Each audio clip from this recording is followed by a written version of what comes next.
Assalamualaikum warahmatullahi wabarakatuh. Perkenalkan, nama saya Muhammad Rizal Satriawan dengan NIM 312 310 656 dari kelas TI 23C7. Di sini saya akan mempresentasikan tentang proyek saya mengenai perancangan sistem informasi peminjaman koperasi. Sistem ini dirancang untuk memudahkan dan mempercepat proses pengajuan, persetujuan, dan pembayaran angsuran pinjaman bagi anggota koperasi. Pertama ada flowchart, diagram alir. Flowchart menggambarkan urutan langkah dan proses bisnis yang terjadi dalam sistem secara rinci. Yang prosesnya pengajuan pinjaman. Pertama, anggota mengajukan permohonan pinjaman melalui sistem. Kedua, sistem melakukan validasi data anggota dan persyaratan. Ketiga, pemohonan diteruskan ke petugas atau admin untuk diperiksa.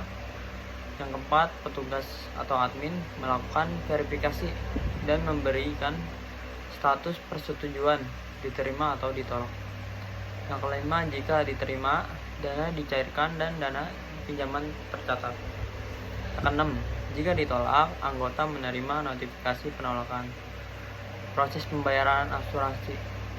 Yang pertama, anggota melakukan pembayaran asuransi. Yang kedua, petugas atau admin menerima dan mencatat pembayaran di sistem. Yang ketiga, sistem melakukan pembaruan saldo pinjaman anggota. Yang kedua ada diagram konteks dan diagram zero, DFD level 0. Diagram ini menunjukkan gambaran sistem secara global, alur data utama, dan entitas eksternal yang berinteraksi dengan sistem. Diagram konteks tingkat tinggi.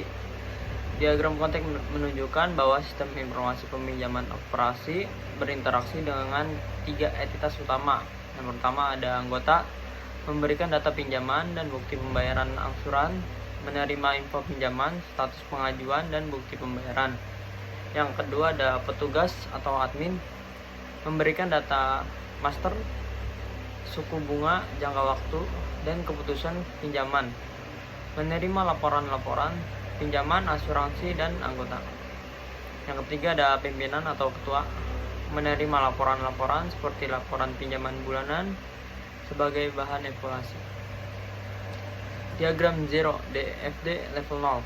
DFD level 0 memecah sistem menjadi satu proses utama dan menunjukkan aliran data yang sama seperti diagram konteks, tetapi mengarah langsung ke atau dari proses tunggal tersebut.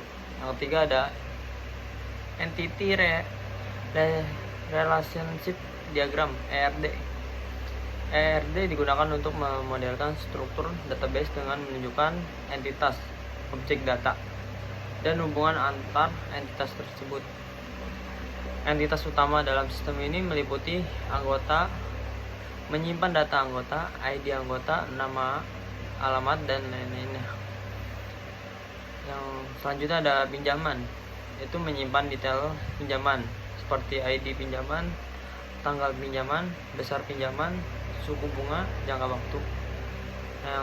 Yang selanjutnya ada angsuran, menyimpan detail pembayaran angsuran, ID angsuran, tanggal bayar, jumlah bayar, dan angsuran ke. Yang selanjutnya ada petugas, menyimpan data petugas atau admin seperti ID petugas, nama, dan jabatan. Hubungan antara entitas. Anggota menunjukkan pinjaman one to many, dan selanjutnya pinjaman memiliki angsuran one to many juga. Selanjutnya ada petugas mengolah anggota, pinjaman, dan angsuran.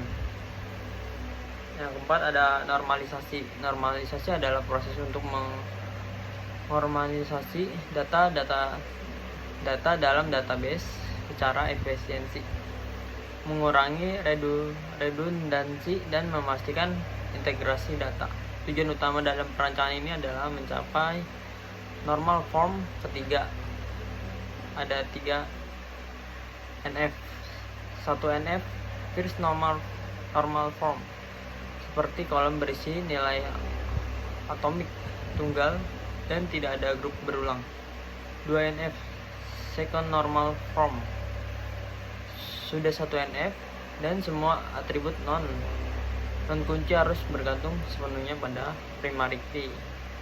3NF third normal form, sudah 2NF dan tidak ada ketergantungan transitif. Atribut non kunci tidak boleh bergantung pada atribut non kunci lainnya.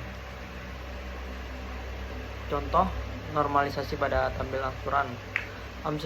Asumsi awal dari kolom anggota di tabel angsuran sebelum normalisasi. Angsuran dalam kurung ID angsuran, ID pinjaman, nama anggota, tanggal bayar, dan jumlah bayar. Nama anggota adalah atribut non kunci yang bergantung pada ID pinjaman yang merupakan bagian dari primary key pelanggaran 2NF jika PK komposit. Setelah normalisasi ke 3NF, tabel anggota dalam kurung ID anggota, nama anggota, tutup kurung, tabel pinjaman dalam kurung ID pinjaman, ID anggota, tabel angsuran dalam kurung ID angsuran, ID pinjaman, tanggal bayar, dan jumlah bayar. Nama anggota dapat diakses melalui relasi antar tabel angsuran ke peminjaman dan ke anggota. Yang kelima ada HIPO, hierarki input proses output. HIPO menunjukkan fungsi-fungsi dalam sistem dalam bentuk hierarki seperti input dan output dalam setiap fungsi. Level tertinggi modul utama. 1. Pengelola data master. Yang kedua ada transaksi pinjaman. Yang ketiga ada pembayaran angsuran. Yang keempat ada laporan. Level kedua, detail fungsi. Transaksi pinjaman, proses pengajuan pinjaman. Inputnya data anggota permohonan pinjaman, outputnya data pinjaman baru, status pengajuan. Yang proses keduanya ada persetujuan pinjaman. Inputnya data pinjaman, keputusan petugas, dan outputnya pinjaman disetujui atau ditolak, notifikasi. Yang ketiga ada pembayaran angsuran. Prosesnya pencatatan angsuran, inputnya data pinjaman, data pembayaran, outputnya data angsuran baru, dan saldo pinjaman terbaru.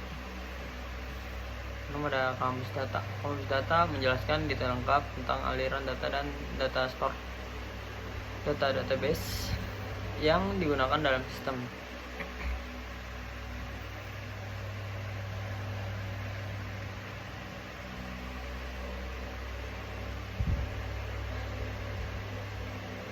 Tujuh ada US interface UI atau antarmuka pengguna. UI adalah tampilan visual sistem yang berinteraksi langsung dengan pengguna, anggota, dan petugas admin. Yang tampilan untuk anggota.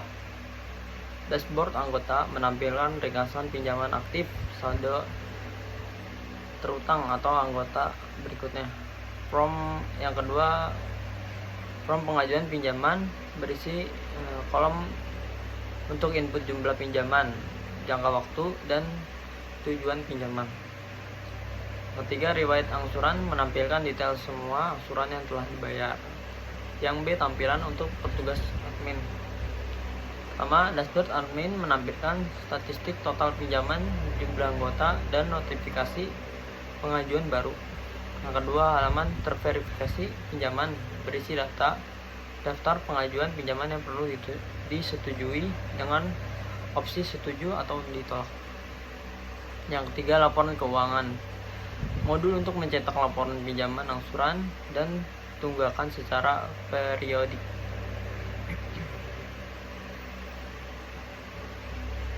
Sekian presentasi dari saya, kurang lebihnya mohon dimaafkan.